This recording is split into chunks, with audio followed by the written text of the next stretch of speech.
Even those who thrive in social settings have moments when interacting with others feels like an exhausting endeavor. Have you ever entered a bustling room, the air thick with overlapping conversations, and felt an overwhelming urge to simply turn around and walk out? It's not merely discomfort. It's a persistent, almost painful sensation that you're out of sync with the world around you, even when you're among familiar faces. Humans are meant to be social creatures, right? We're constantly told that connection is crucial, that engaging with others is the key to happiness and fulfillment. So why is it that, on certain days, being surrounded by people can feel like a draining experience, pulling from your soul like a sieve? Perhaps it's the constant expectation to perform, to smile, laugh, and keep the conversation going, even when you're running on empty.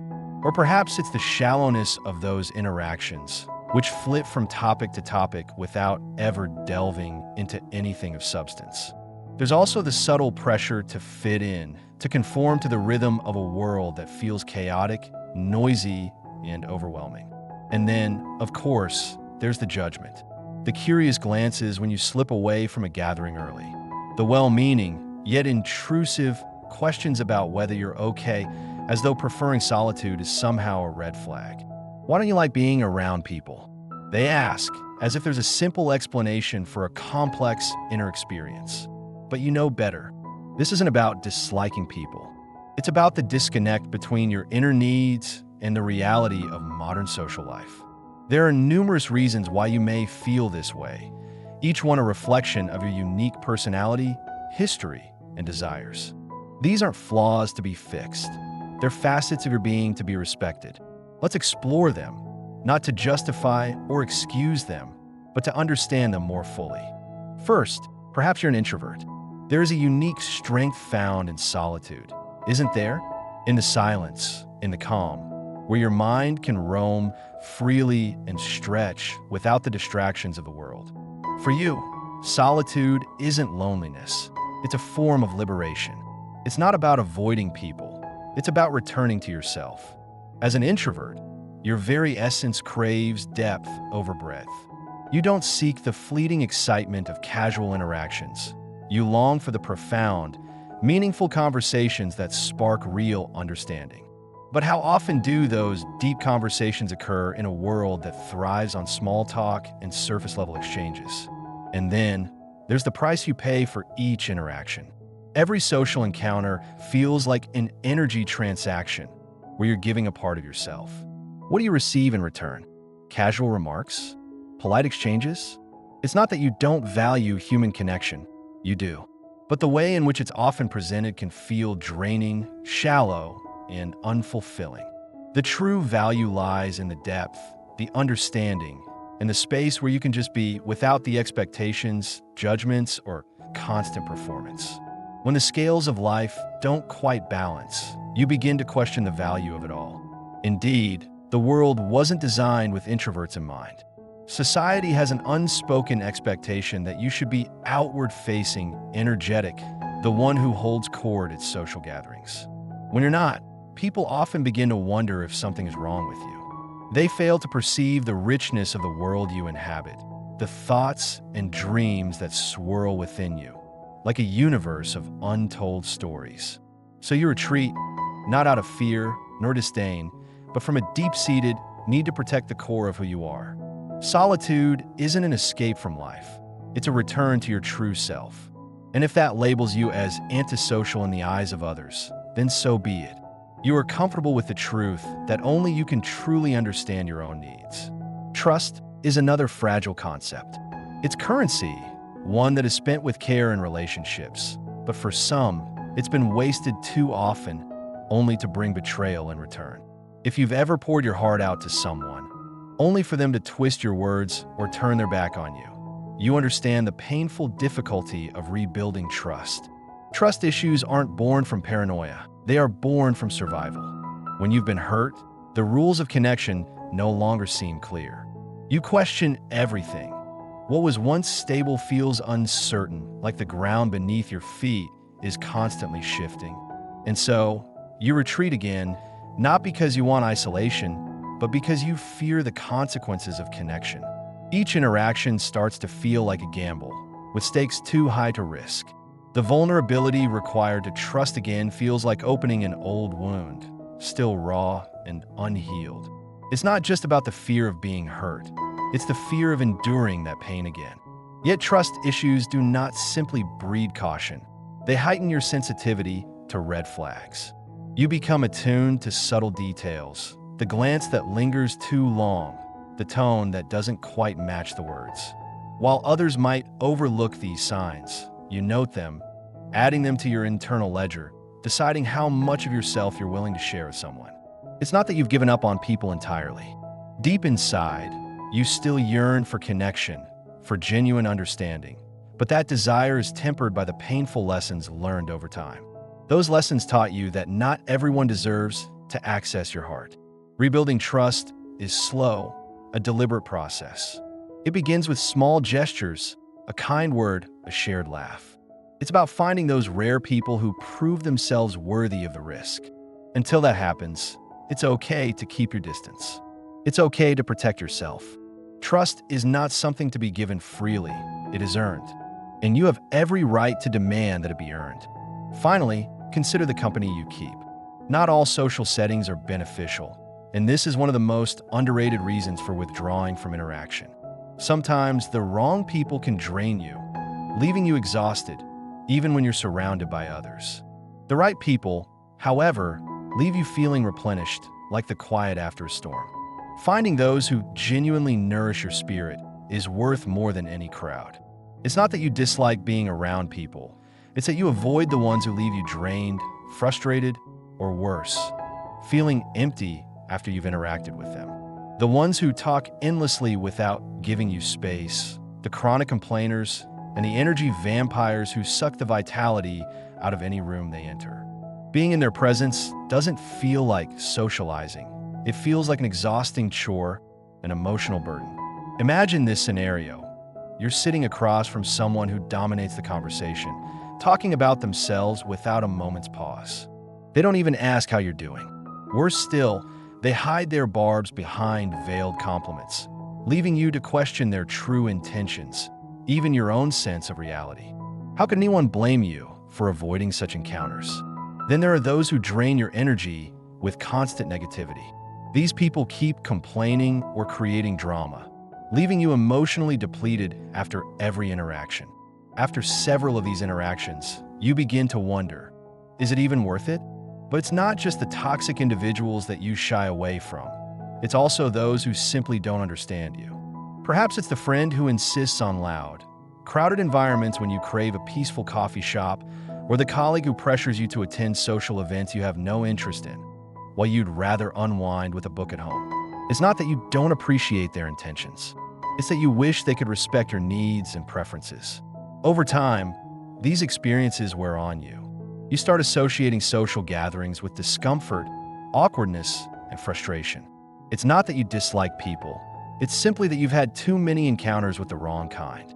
So, you choose solitude, not out of a rejection of others, but as a way to protect your peace and well-being. It's not avoidance. It's self-preservation from unnecessary pain. Now, there's also the matter of low self-esteem. Sometimes the reluctance to socialize isn't about the other people. It's about your internal struggles. There's that persistent voice telling you that you're not good enough, not interesting enough, or not worthy of their time. Though outwardly you may appear fine, even confident, beneath the surface is a storm of self-doubt, convincing you that every interaction carries the threat of judgment or rejection. You replay past conversations, dissecting every word, every gesture, wondering, did I come across as boring? Did they notice how awkward I sounded? Did I say something dumb? These thoughts spiral, and before long, socializing feels like stepping onto a stage, vulnerable and unprepared. The worst part is this doubt feeds on itself. The more you withdraw, the more disconnected you feel. And the more disconnected you become, the harder it is to re-engage. It's a cycle that can trap you in a mental cage, but here's the crucial point. This isn't your true nature. What you're experiencing is a narrative, a story that your mind has constructed over time, one that has become so ingrained it feels like undeniable truth. But the truth is, Breaking free from this self-imposed limitation begins with the simple recognition that the world is far less judgmental than your inner critic would have you believe. Social anxiety is not merely extreme shyness. It's a battlefield within your mind. Every social situation becomes an overwhelming challenge where every move, every word feels like a step towards failure. Imagine this. You're invited to an event. The people are friendly, the environment casual. Yet, as soon as you think about stepping into that room, your mind spirals into chaos. You start asking yourself, what if I say something stupid? What if I don't say anything at all? Will they notice how uncomfortable I am? By the time you actually arrive, you're already drained from battling these hypothetical scenarios in your head. Social anxiety turns the simplest of interactions into mountains to climb, making every social exchange feel like an Everest without a map. You become hyper-aware of every detail, how you stand, how you speak, the angle at which you're holding your drink. Every smile feels forced. Every pause in the conversation feels like an eternity, and when the evening concludes, there's no relief. Instead, you replay every moment in your head, analyzing it over and over, thinking of all the things you could have done differently. It's not that you don't want connection. In fact, deep down, you may crave it more than anything else. You want to belong, to be part of the conversation, to be understood. But the fear of judgment, of being misunderstood or falling short of expectations, makes every interaction feel insurmountable. So, you retreat, not because you want to, but because you believe it's the only way to protect yourself. For many, social anxiety is rooted in past experiences, embarrassing moments, rejection, ridicule, that leave an indelible mark on the psyche. These memories become triggers, resurfacing as intrusive thoughts, amplifying your sensitivity to the smallest missteps. While others might forget a small error, you replay it, convincing yourself it defines who you are. This avoidance creates a paradox. The less you interact, the more you feel disconnected, and the more daunting social interaction becomes. It's a cruel cycle, one that leaves you isolated and misunderstood.